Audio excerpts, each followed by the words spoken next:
and aloha to everyone on the planet. My name is Abbas Tamori.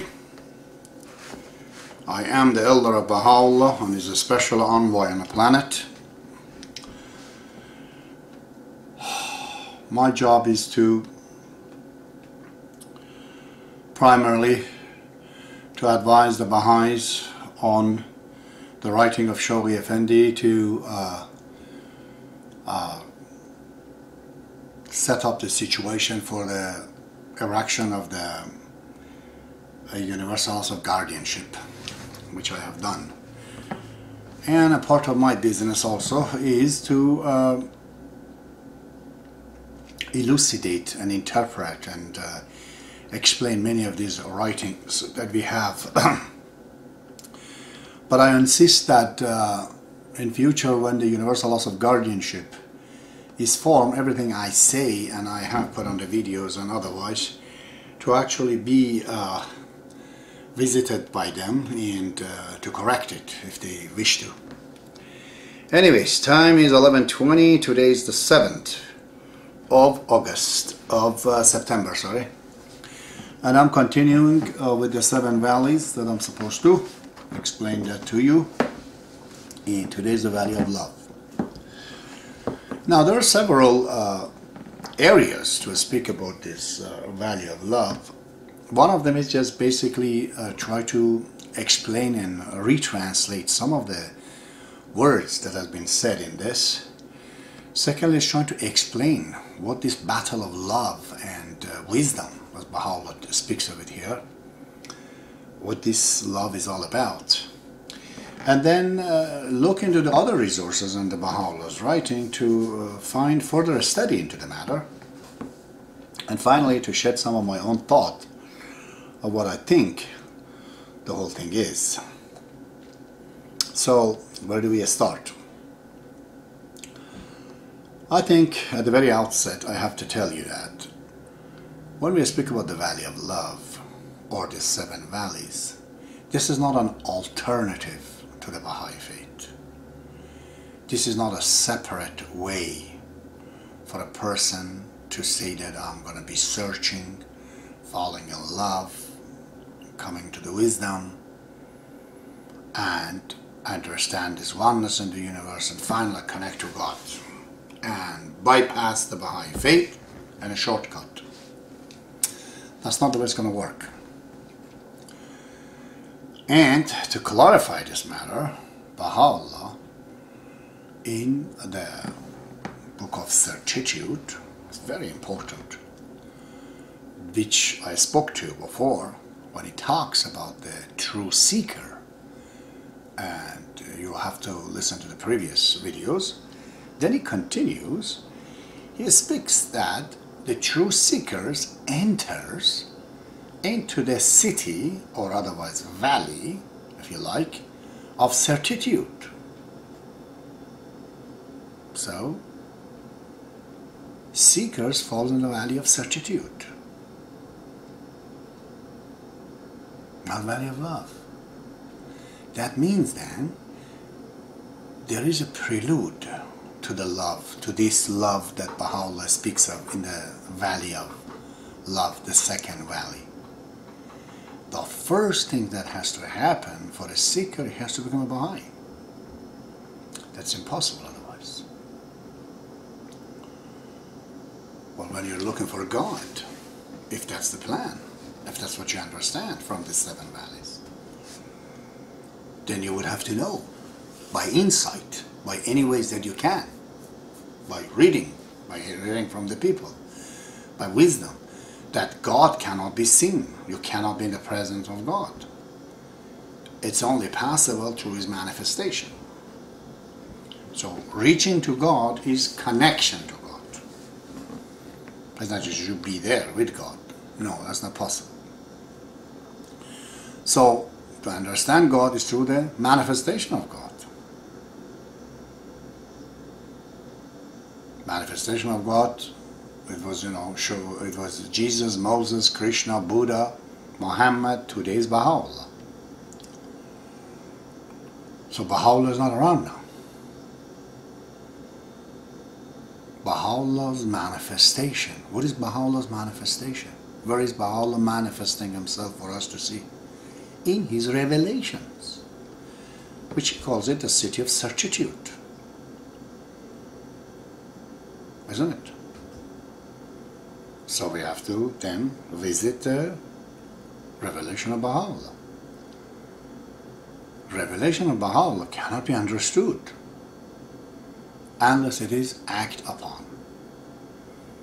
You have to act upon it. If it's not acted upon, you will not know it. Kitab Aqdas, he says. First you recognize me, he says, then act upon me. You want to act upon the writing of Baha'u'llah? It's all in relationship with people. Then you have to be among the people. You have to learn how to drive in this traffic of life with people, not hurting them, but helping them.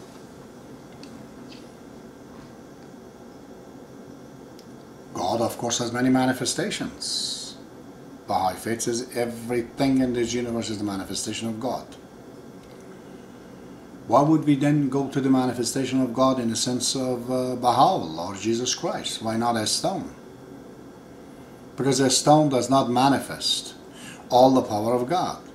It manifests weight, shape, taste, color.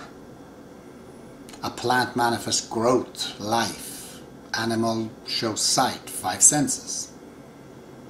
Human being shows intelligence, goodness, and badness. Some people are great and good, some people are bad. So you can't rely on a person to use him as manifestation of God. Then finally you end up coming to the different species of human being, which are the prophets of God. They do not show any bad things. They do not manifest any bad attributes, bad qualities. Only the good ones. And it's at highest. That is why we go to Baha'u'llah. And that is why from Baha'u'llah we get into the Baha'i faith. See, this is so very important. Let's talk a little bit about love itself. A lot of us, most of us have fallen in love with another person. It involves sex.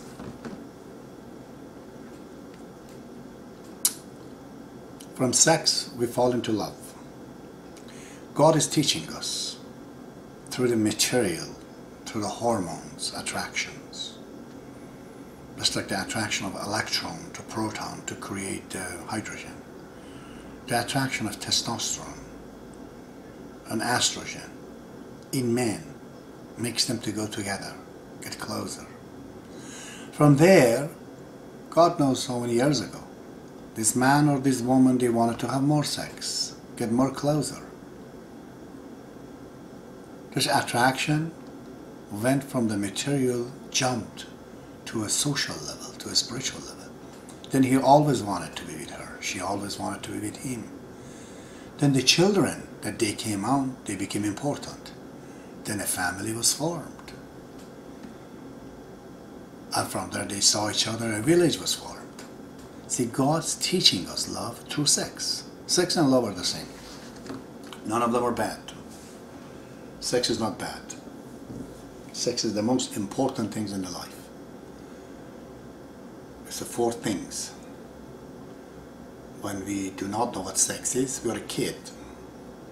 Our world is hobby. Small, very limited. As soon as we know the sex, it changes. All the hobby changes into this universe that we see. The entire universe and changes on the planets happen is the background of it is the addition of sex. Sex is big. There's like 4 colors. If you don't have the one color missing, the picture is not colorful. You know, you need all the colors. You have to have all the ingredients to a full color picture. Life becomes colorful. Character becomes colorful, becomes full when you understand sex. But sex and the love is the same thing. One can be cashed into another. if you love a person and you have thousands times sex with her or him, then your love dissipates. If you have moderate sex, you always love her or him. And if you prevent yourself to have sex as much as you can, abstain yourself, you love them more. If Romeo and Juliet were in the room and they had sex 10 times a day, within 2 months, Romeo and Juliet had no affection with each other because they cashed out their love into sex. Just like the material, the unit of it is atom or energy is quantum, same is love, the unit of love is sex. Many times sex is equal to love. When you love somebody, you want to have sex with that person. But if all of a sudden, in an accident, the face of a woman or a man changes, becomes ugly, burned away, love dissipates. That means it was all sex. Men are like that. Women are more stronger. They are looking at the character and personality of the man. That's why they stand out more for love. So, going back to relationship of love and wisdom. Baha'u'llah talks a lot here in this valley as what is this story between love and wisdom. Why wisdom is no good. Why love burns away the wisdom, the reasons and all that.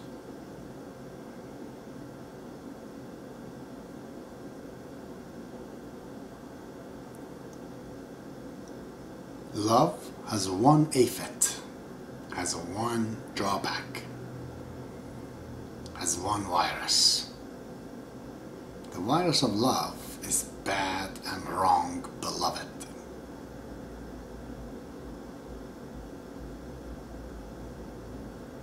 The wisdom has many things. One of them is fear. A wise man is afraid. A man in love does not have fear. But he might fall into a bad beloved. I have seen in my life so many people in Iran, they sacrificed their life fully and wholly for Ayatollah Khomeini. And I've seen for others as well. Recently, people dying to the order of bin Laden. That was their beloved. Others you have heard in many places among the white communities, whether it was Waco, Texas, or someplace in Europe, that they all killed themselves, whatever the leader said. So, as innocent as love is, the beloved may not be.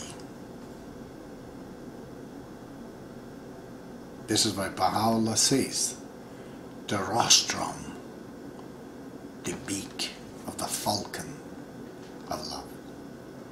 Love has ditches, can fall into it. Can a person with love to come to Baha'u'llah?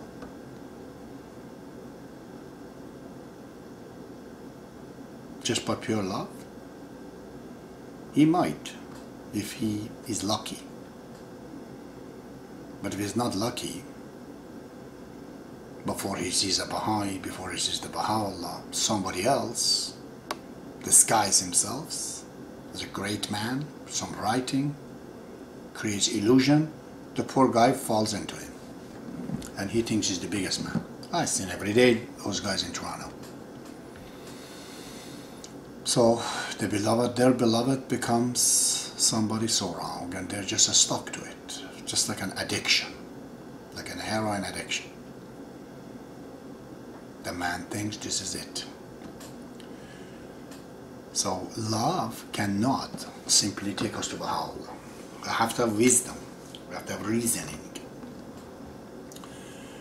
You see? In one place, here I'm going to read it. Baha'u'llah says, an abundance of intelligence is required to fall into the lasso of love. You know, the lasso. A lot of intelligence is required. So this love and wisdom, the way it is explained in this book, it has to be studied. Abdu'l-Baha says, I say it in Persian and translated, it is in the Mahmud's diary or kitab, the book called Baha'u'llah. He says, این گونه عشق از کمال عقل حاصل گردد. لذا هرقدر بنیان و اساس عقل و معرفت متین تر باشد، قصر مشید عشق عالی تر شود. Translation, unofficial. This type of love is the result of the perfection of wisdom. Thus, the more solid is the foundation of the wisdom, the greater is the edifice of love. So, the basis for the love, Abdu'l-Baha says, is with the wisdom, it becomes greater. An intelligent man, when he falls in love, we call it mature love. It's not the love in the childhood. I just had discussion with somebody prior to speaking, and this issue of the love and the wisdom came. And in the difference, I explained to him, I said the wisdom, approach by the wisdom is that you want to know, to get convinced if this is Baha'u'llah, if this is manifestation of God. That's the approach of wisdom. You want to know, ask questions. The approach of love is not like that. It's just, I don't want to know about these things. Who is he? Just show him to me. For example, he just reads the history of the Baha'i faith, let's say Dawnbreaker, and he becomes a Baha'i. He doesn't want to know whether the Bible promised it is Baha'u'llah or Muhammad or not. To him, those things are irrelevant. But the approach of the wisdom is not like this. He says, no, I have to know where Bible says it is coming, where Quran says it is coming. I want to test him, this, that. It takes a lot of approach. I'm going to be talking about the four valleys again later on. Approach of love is not like that.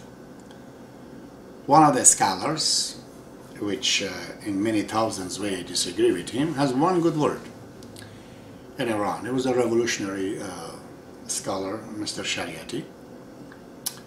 He says, if you want to know if soap works or not, there's two ways.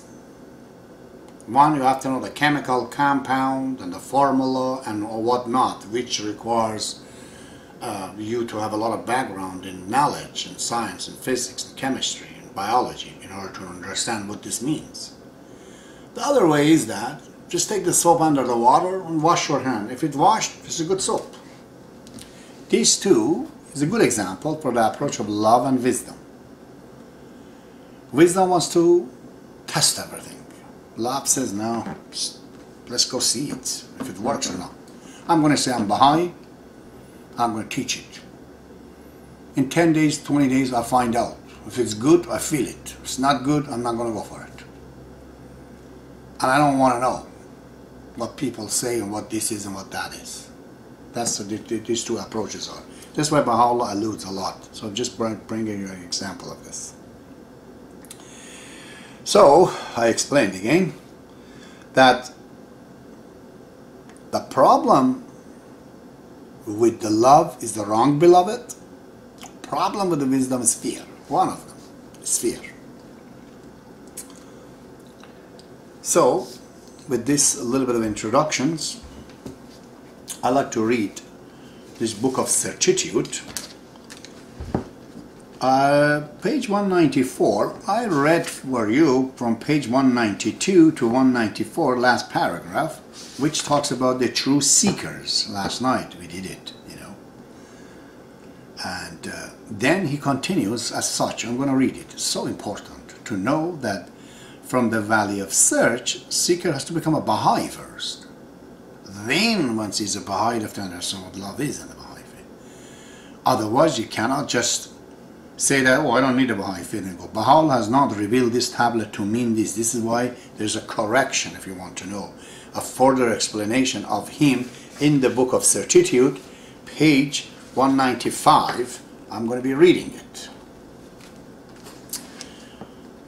Only when the lamp of search, of the earnest striving, of longing desires, of passionate devotion, of fervid love, of raptures and ecstasies kindled within the seeker's heart, and the breeze of his loving kindness is wafted upon his soul, will the darkness of the error be dispelled, the mist of doubts and misgiving be dissipated, and the lights of knowledge and certitude envelop his being. At that hour will the mystic herald bearing the joyful tidings of the Spirit shine forth from the city of God, resplendent as the morn, and through the trumpet blast of knowledge will awaken the heart, the soul, and the spirit from the slumber of negligence. Then will the manifold favors and outpouring grace of the Holy and everlasting Spirit confer such a new life upon the seeker that he will himself, endowed with a new eye, a new ear, a new heart, a new mind, he will contemplate the manifest signs of the universe and will penetrate the hidden mysteries of the soul. Gazing with the eye of God, he will perceive within every atom a door that leadeth him to the stations of the absolute certitude. He will discover in all things the mysteries of the divine revelation and the evidences of an everlasting manifestation. I swear by God, where he that treadeth the path of guidance and seeketh to scale the height of righteousness, to attain unto this glorious and supreme station, he would inhale at a distance of 1,000 leagues the fragrance of God, and would perceive the resplendent morn of a divine guidance rising above the day spring of all things. Each and every thing, however small, would be to him a revelation leading him to his beloved, the object of his quest. So great shall be the discernment of this seeker that he will discriminate between truth and falsehood, even as he doth distinguishes the sun from the shadow. If in the uttermost corner of the east, the west, the sweet savours of God be wafted, he will assuredly recognize and inhale their fragrance. Even though he be dwelling in the uttermost end of the west, he will likewise clearly distinguish all the signs of God, his wondrous utterances, his great works and mighty deeds from the doings, words, and the ways of men. Even as the jewellers who knoweth the gems from the stones, or a man who distinguisheth the spring from the autumn, and the heat from cold. When the channel of the human soul is cleansed of all the worldly and impeding attachment, it will unfailingly perceive the breath of the beloved across immeasurable distances, and will, led by the perfume, attain and enter the city of certitude. Therein he will discern the wonders of his ancient wisdom, and will perceive all the hidden teachings from the rustling leaves of the tree which flourisheth in that city.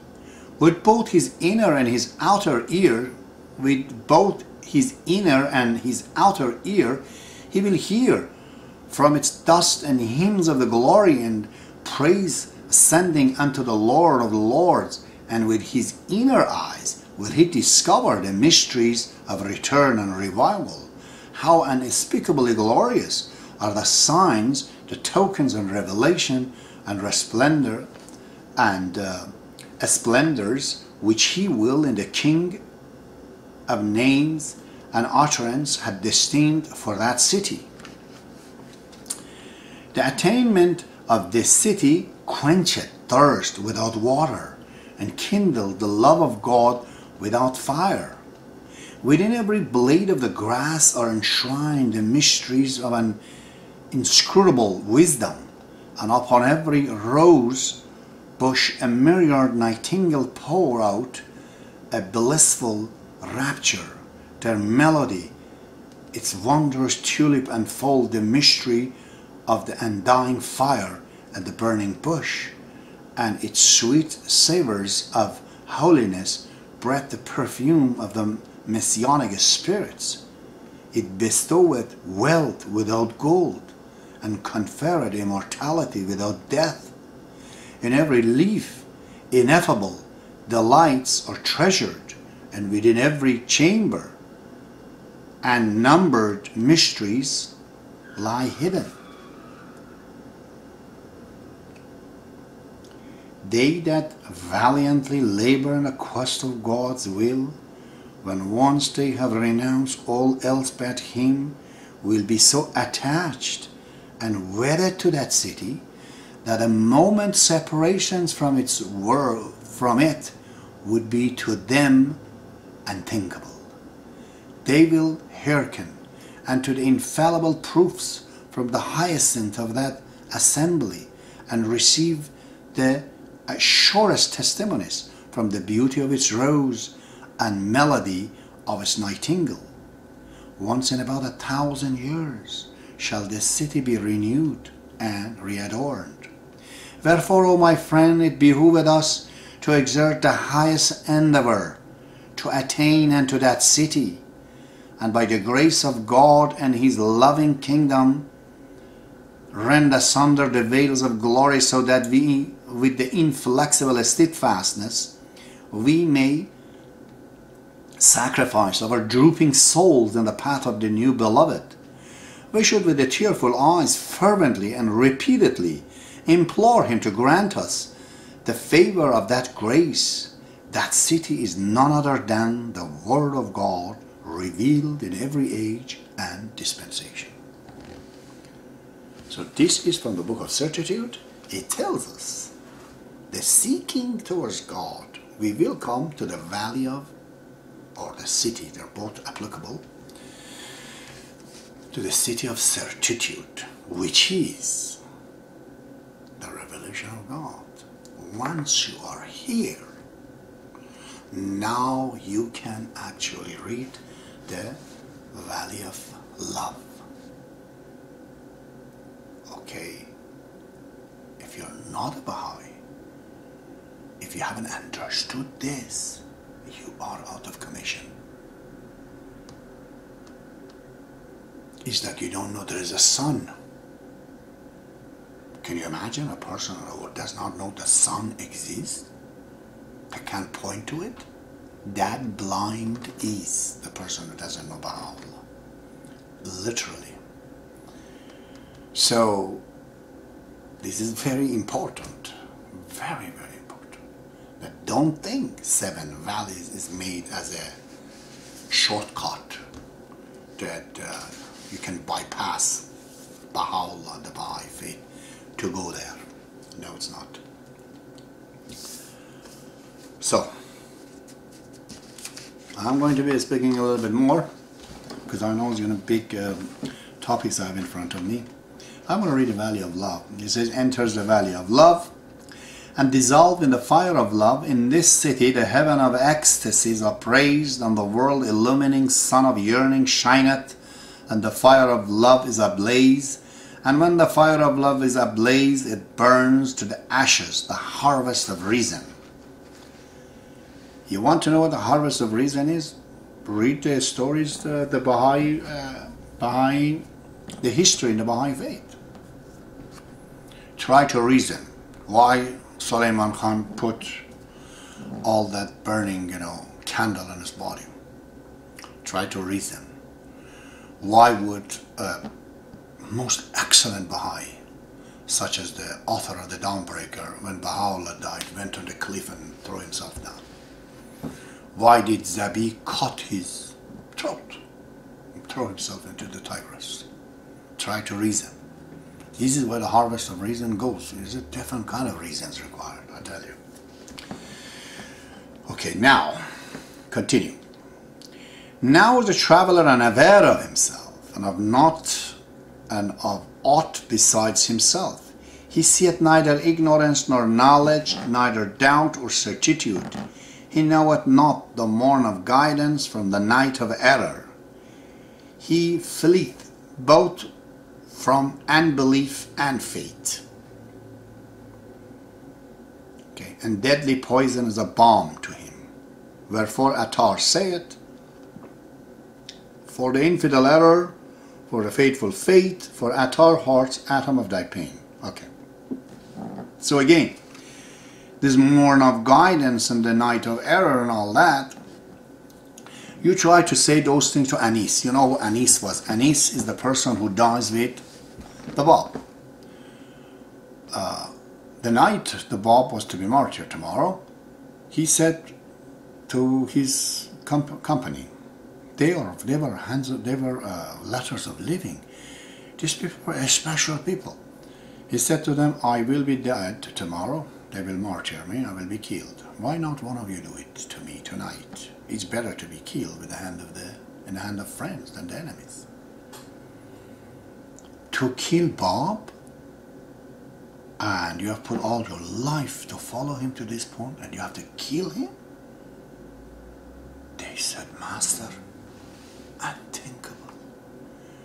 It is impossible for us to take a knife to attack you, to harm you. It is impossible for us.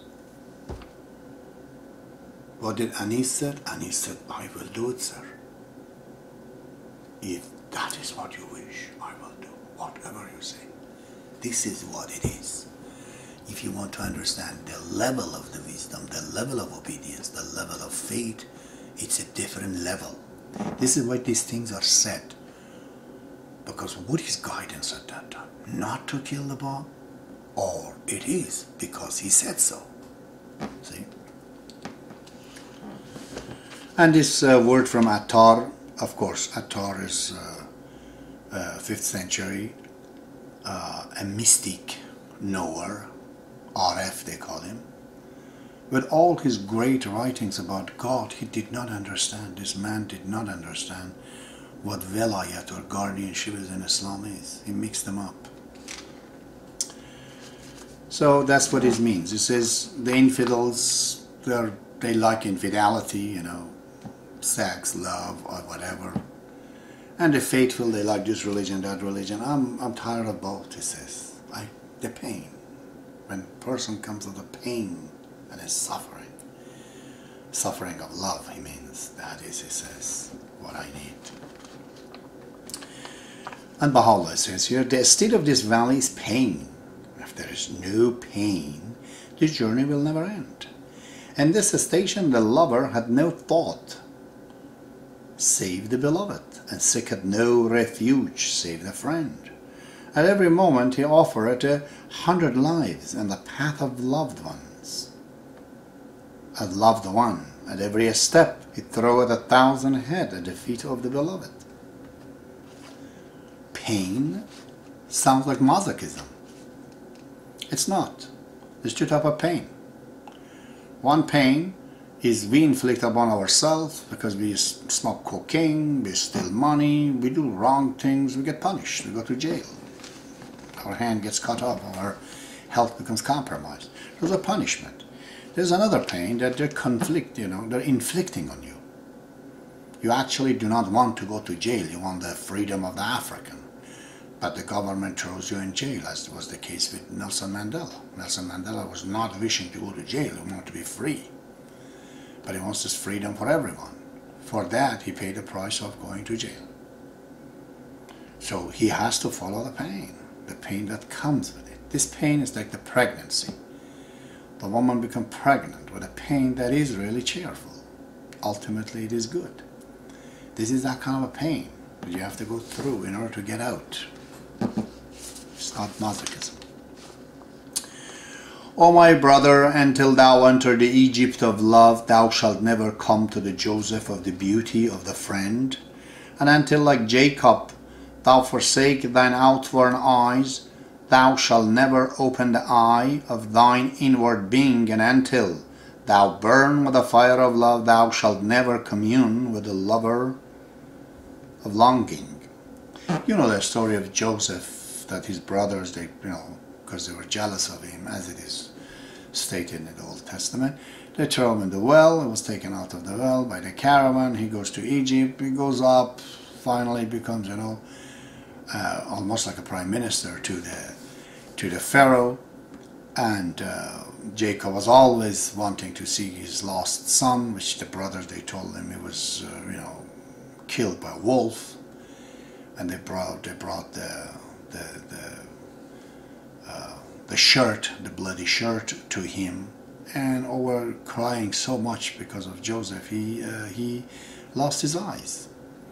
And finally the drought comes from Canaan. They go to Egypt, and there Joseph found out these are his brothers, and the story goes that finally he took Benjamin, his brother, there as a ransom because they were accused of theft.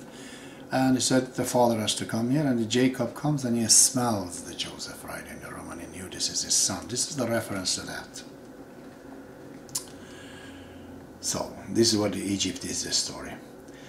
A lover feareth nothing, and no harm can come nigh him. This word, no harm can come nigh him, I changed it. I changed it and I said that taketh no harm from any injury. That's what it means. A lover feareth nothing and taketh no harm from any injury. Thou seest him chill in the fire and dry in the sea. As she translated the poem, it says, a lover is who is chill in the hell fire, and knower is he who is dry in the sea. I changed it. The first hemistich, a lover is who is chill in the fire, actually says the sign of the lover is to find him cool in hell. The second line, and knower is the one who is dry in the sea, I translated it correctly. It should be the sign of the mystique is to see him dry in the sea. So I changed the translation to say that the sign of the lover is to find him cool in the hell. The sign of the mystique is to see him dry in the sea. Love accepted no existence. This is too harsh of a translation. I changed it. Love inclineth not to existence. To say love accepted no existence and wisheth no life, changed it. Love accepted no, changed. Love inclineth not to existence and wisheth no life. He seeth life in death, and in shame seeketh glory. Then the translation is changed again, underlined, this line. To merit the madness of love, man must abound in sanity. To merit the bonds of the friends, he must be full of spirit.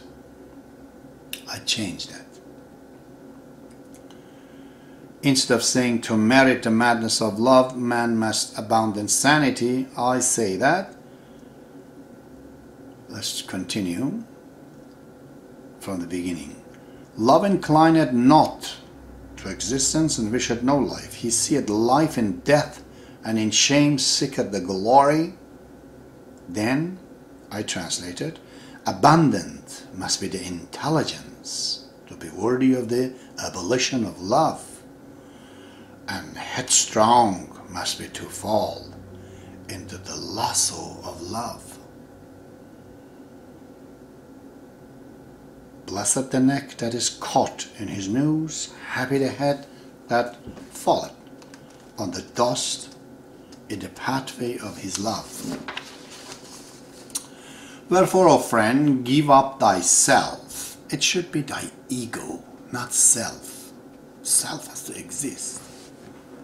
You don't have self, you cannot even exist on the other side of this life. There's 5 senses that we have. Baha'u'llah says, Abdu'l-Baha says there's also 5 senses on that side. One of the first one is self, is to have willpower. If you have no willpower, you cannot exist in the next life. Then he says his imagination, refined, then it becomes thinking, refined, conclusion of thinking, that becomes comprehension, and then finally becomes a part of your character, which is memory, spiritual memory. So that is the way it goes. Wherefore, O friend, give up thyself, no, thy ego, that thou mayest find a peerless one. Pass by this mortal earth, no, by mortal realm, that thou mayest seek a home and the nest of heaven, no, that thou mayest a home, not in the nest of heaven, but in the divine nest or abode, in the divine abode, not in the nest of heaven. No. Nest of heaven is harsh. It's not right. Just divine nest or divine abode. Be as not if thou wouldest kindle the fire of being and be fit for the pathway of love. Love seizeth not upon a living soul, the falcon preyeth not on a dead mouse. Love setteth the world aflame at every turn, and he washeth. I don't know why he says he, it should be it. And it wasteth every land where he carrieth its banner, not his banner. Being hath no existence in the kingdom, the wise willed no command within his realm. The Leviathan, which means big fish, of love swalloweth the master of reason, and destroyeth the Lord of knowledge. He drinketh the 7 seas, but his heart thirsteth still unquenched, and he saith, is there any more? It's a reference to one of the verses of Quran. He shunneth himself and draweth away from all on earth, no, from all on world. Then the poem translation, she says, loves a stranger to earth and heaven too. In him are lunacies 70 and 2. I changed the first translation. She said, loves a stranger to earth and the heavens too. Actual translation is, love is a stranger to both worlds. Which means love is not going to say, oh, I'm following Bob because I'm going to heaven. Or I'm not going to go after him because of the material. He says this material or heaven or hell or this or that is nonsense to me, he says. That's what it means. In him are lunacies 70 and 2. This is this is a quotation Baha'u'llah has used from one of the writing of Rumi, especially the Mr. Wahid Rafati brought those poems in that book that I explained to you last night. And one of his reference of the 72 is not an exactly 72, but it's a word, to explain certain amount. It is mostly a reference that how many sects are in Islam. It has been written in many poets that Islam and its 72 sects. 72 sects. So, in him are lunacies 70 and 2. It could be a reference to the 72 sects of one being, which is Islam. They say also Imam Hussein, the third successor of Muhammad, who had clearly on the 9th day of his martyrdom, of his captured, of his besiege, he had about 700 people. But he asked in the night, in the moonlight, those who want to stay to put their head down, so those who want to leave, they're not feeling shy and leave. They will not feel shame. And when they left, there was only 72 people. And they were, in a way, lunatic, because they had to fight an army of many thousands, and 72 all dying, killed, martyred. So that could be a reference to that. Continues. He had bound a myriad victims in it says his feathers. When you talk love itself, it has to say its feathers. One that the myriad wise men with his arrow know that every redness in the world is from his anger. Anger is not exactly the right word, but let it go. And every paleness in man's cheek.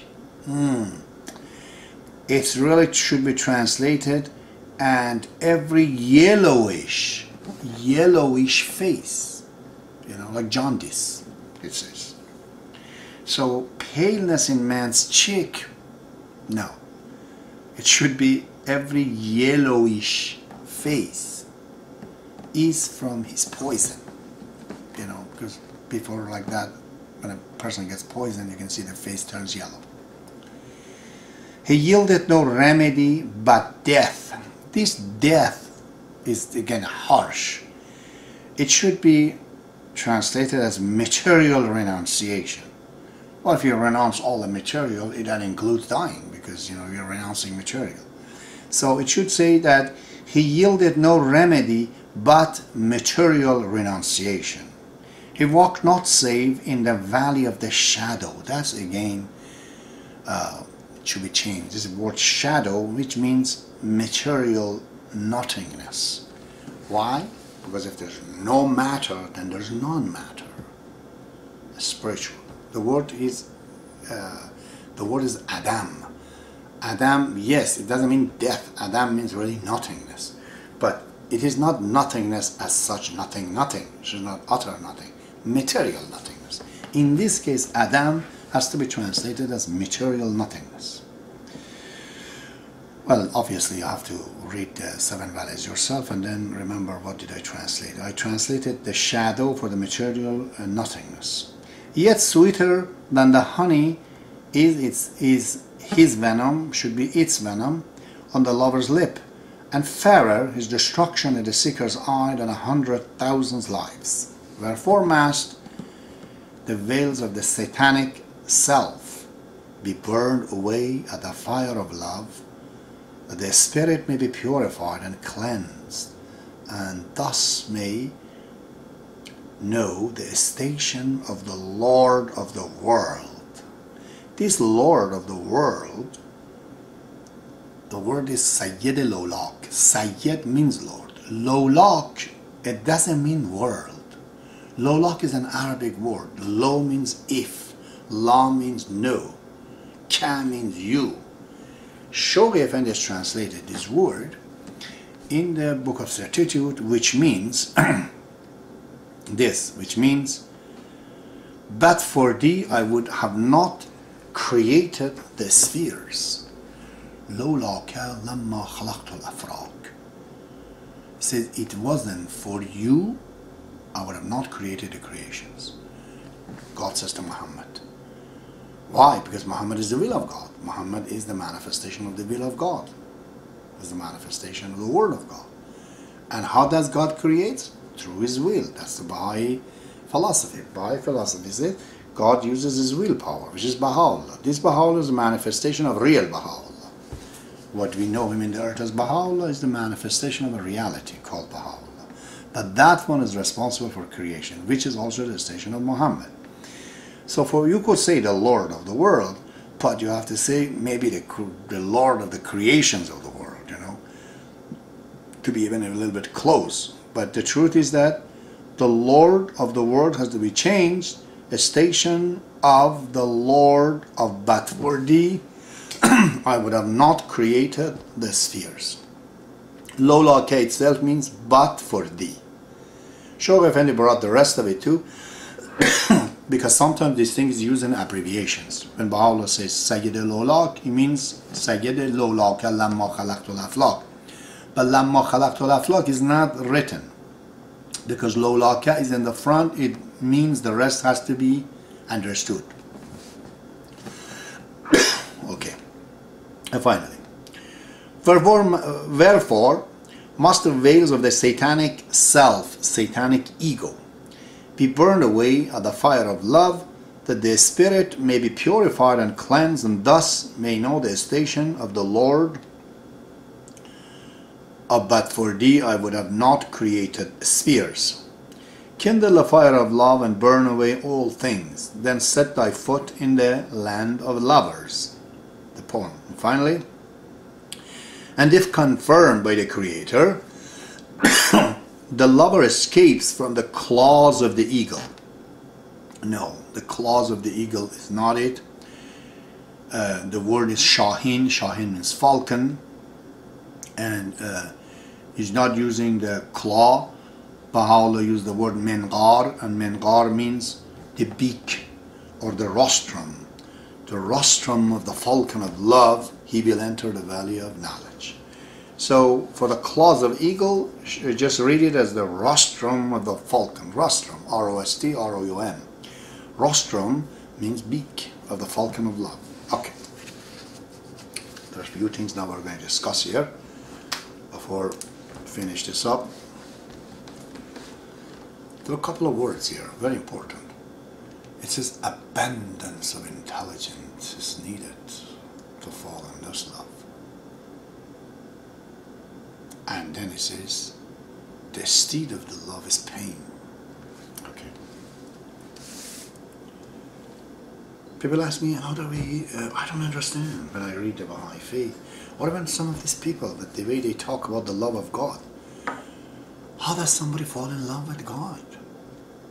One guy was telling me that I fall in love with Marilyn Monroe because she manifests everything that I want, my body wants.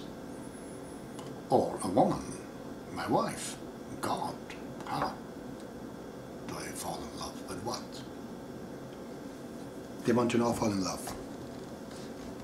Also to begin with, you have to be a Baha'i, which you are. So it's like this. God has kept in us a system to help us as a boosting system. What is it called? Habit. We get habituated to everything we do. These habits then becomes ethics in us.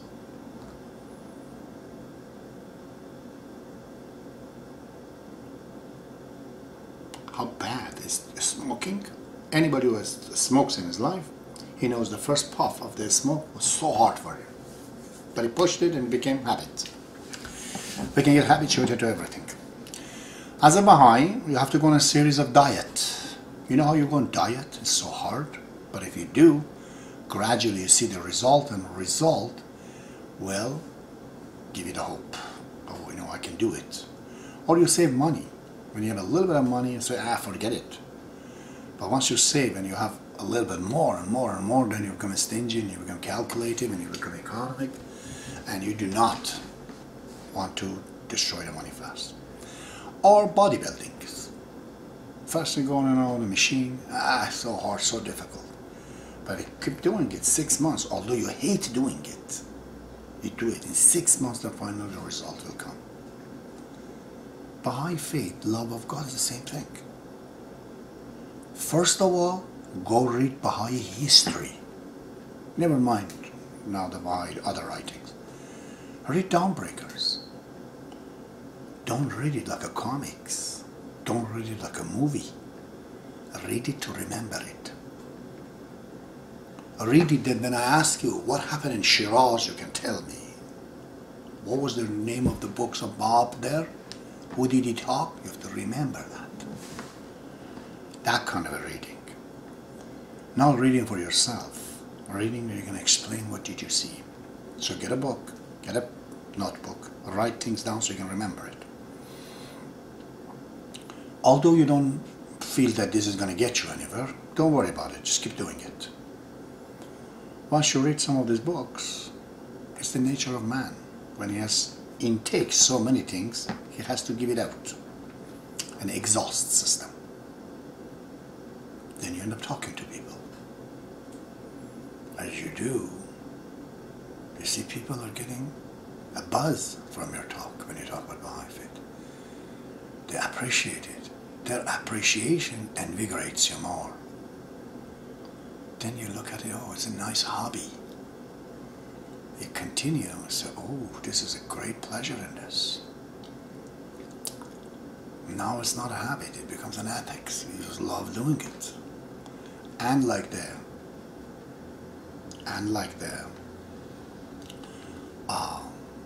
bodybuilding, which takes 6 months to know if it is, the result comes in, or the money takes probably a few years before you save something that you feel rich. Teaching is not like that. As soon as you teach, you come home, you feel invigorated. You get cash right away, a spiritual cash. You feel good. See? It's fast. Fast acting, reacts right away. And as you do this, that's how from the habit of reading and memorizing it, then you talk, then you start to teach. Once you teach, you get abundance of the feelings in you. A lot of attributes you get. You become obedient to God. Imagine what power is that to say to somebody that I don't listen to you, I listen to God. I don't take order from you, I take order from God. That's what it means. You're taking order from God, then you are powerful. Obedience to God is different from obedience to King of England. Or, I like this queen anyways. Any president, any leader. When you obey them, they become powerful from your obedience. That's why you are becoming powerless. They suck you up. But obedience to God is other way around. It makes you powerful. This obedience to take, not to give. It's like teacher. He teaches you to become better. So as you do, then sacrifice by spending your money, spending the money, generosity, a lot of attributes comes by teaching. That's why love comes. What is love? Love is like the white color of the light, which in a spectrum breaks down into all different colors. What is kindness? Kindness really is an act of love. Generosity is an act of love. Bravery is an act of love. All of these great attributes are an act of love. Once few of those things come in, you fall in love. Then you know why people do it. Then if you go on and on, you come to the point that then you know what Suleiman was. So, this is how you can fall in love, practically. Let's talk about, finally, I think, the last part. Baha'u'llah talks about pain as an hurdle. He talks about one hurdle. I have written a Masnavi about Suleiman Khan where I did 6 hurdles, and as I was thinking, I had another one today. Now there are 7 hurdles in front of love. The first things is a hurdle, is a ditch. You fall into it is hopelessness. You just have no hope. You have to do it to feel it. To be hopeless, you feel you're nobody. Baha'u'llah says the worst, the biggest sin of a man to be disappointed in God, thinking God doesn't care about him or God cannot forgive him. It doesn't matter how much bad you have done, it's nothing. One antibiotic of teaching will vanish it all. Bob says one person you bring into the faith of God, all the sins of the past is forgiven. Not that it's forgiven, they are there as a negative things, but this is such a big positive thing that vanishes all those debts in no time. The second hurdle is passion. A man in love can fall into passion. Sex is a killer of love. If you're in love with Juliet, Romeo, you go have a lot of sex with her and your love dissipates. You can totally kill the love by cashing it into sex. So you have to prevent yourself. This is what Baha'u'llah says. Adultery ceases to grow. The spirit ceases to grow. This is adultery, but even to your own wife. If 24 hours you have sex, you kill the love. I'll tell you that right now. But if you overcome this hopelessness and you overcome the sex and you regulate it, then you might become arrogant. Arrogance is one of the big things because you think you're better than others. And that kills your love. Arrogance is big things. A man cannot be arrogant about anybody in the world. That means he should not compare himself with anybody in the world. We are not Borg sheep. God has made every one of us different, so there's no competition between me and anybody else. I have my own seat in front of God, my own destiny. I am myself. There's no competition between me and anybody else.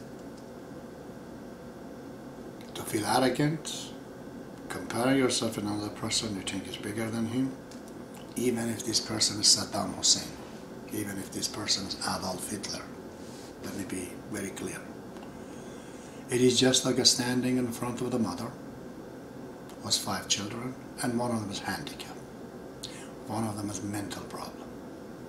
And you keep telling to the mother that I am better than my other brothers, I am this and that. Okay, mother knows this. You only make him sorrowful. You only make him sad. You remind him of how bad the other people are. So when you say these things to God, God says, you know, I've created them all. If you really see somebody is lower than you, your job is immediately to go to make him to go higher, to become better.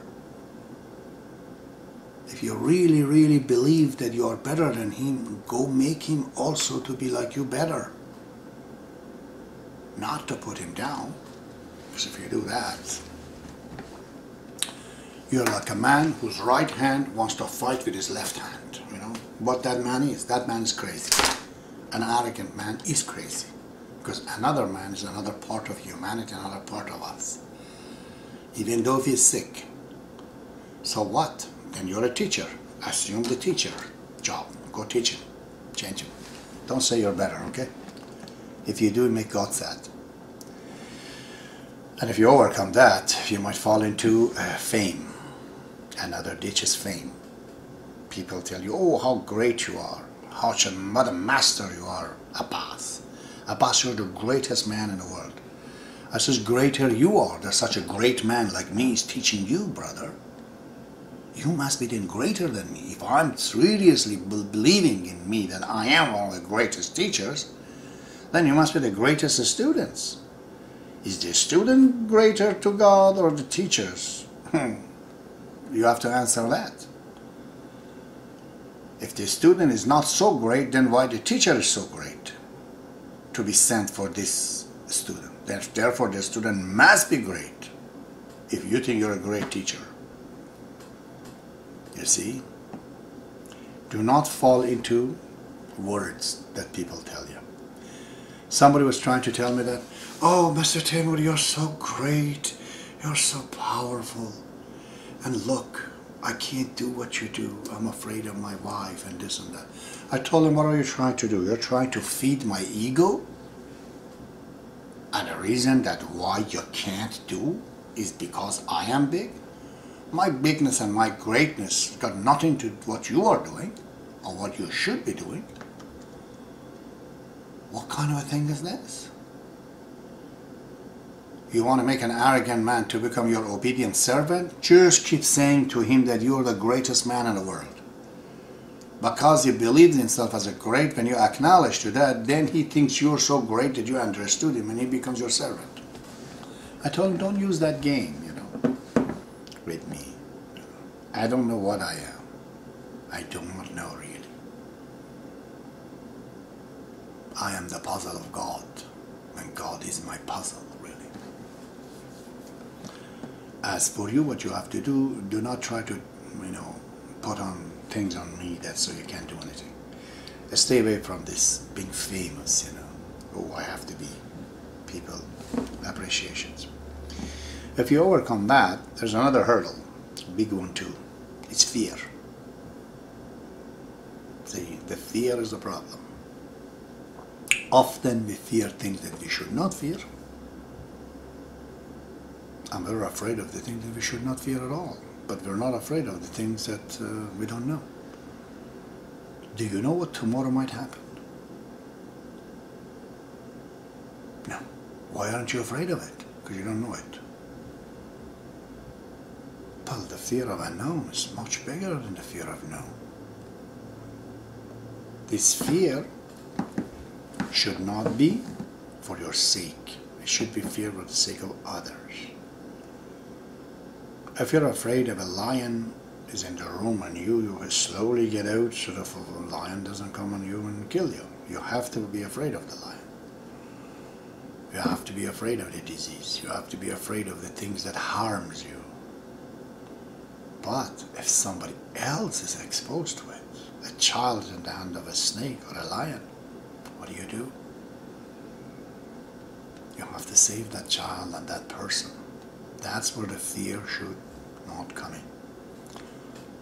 Baha'u'llah says, love is an honor. There's a quotation from the 6th Imam in Islam. That will not be placed in the heart that is full of fear. But most of the fear is like the fear of parachuting fear. Just have to do it to learn it. Most of the fears that you have is irrelevant, especially fear from people. What can they do to you?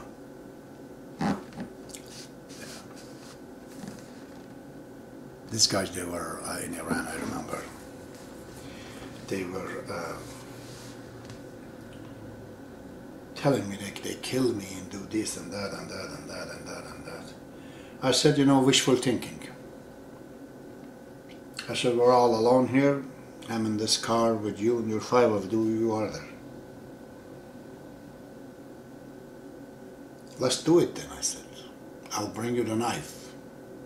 You got some knife, big one? I said, okay. I can write down here that I've actually have no problem with you killing me. The authorities here and in the authorities in the next life.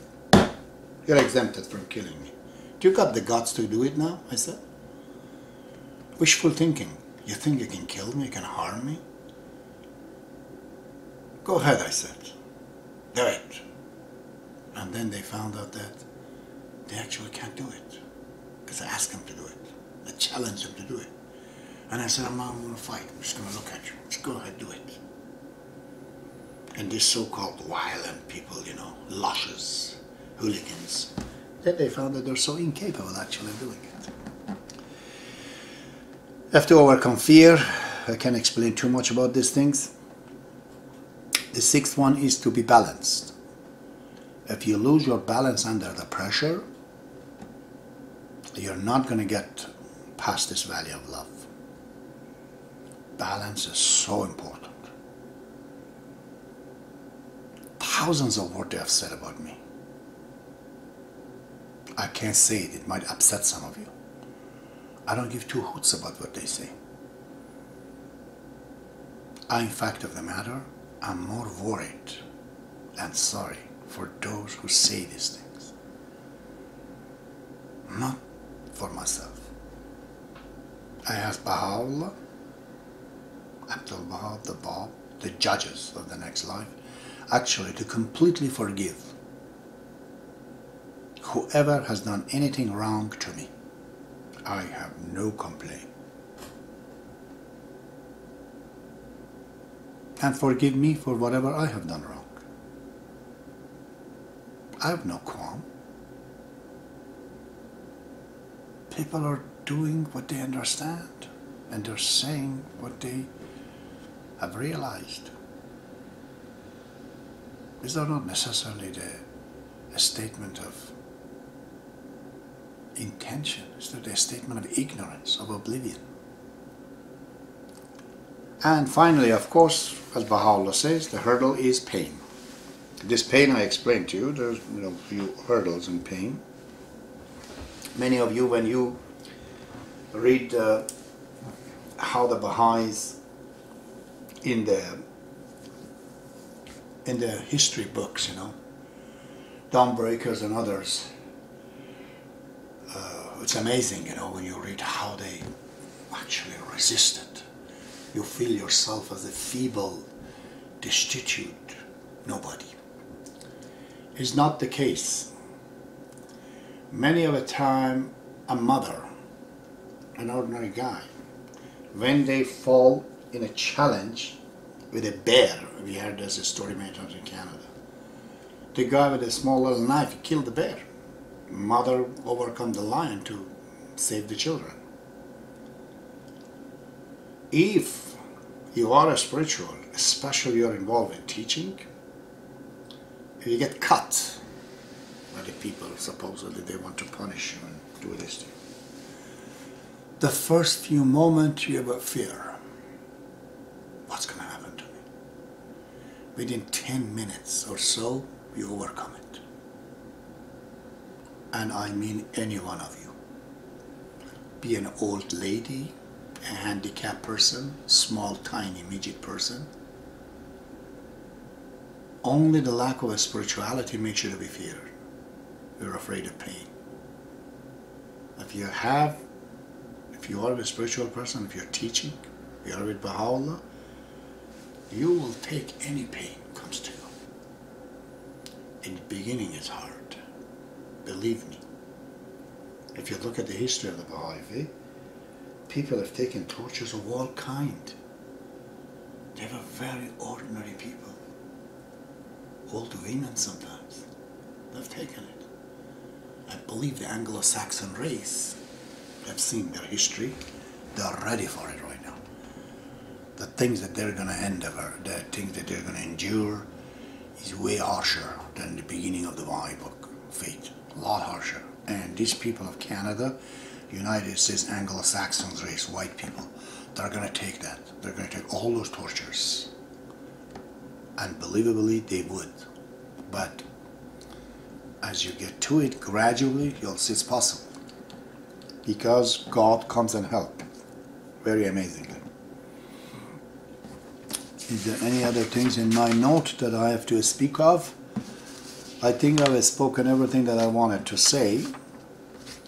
We did read the writing of Baha'u'llah in the Book of Certitude, that the seeker has to enter the Valley of Certitude, which is the Baha'i faith. From there, this Valley of Love makes sense. It's not a bypass to the Baha'i faith and to the cause of God. It's very important. And we also discussed a few things about what love is and what lovers going through. Very well. Time is 12:31, and I think I've spoken enough about this subject.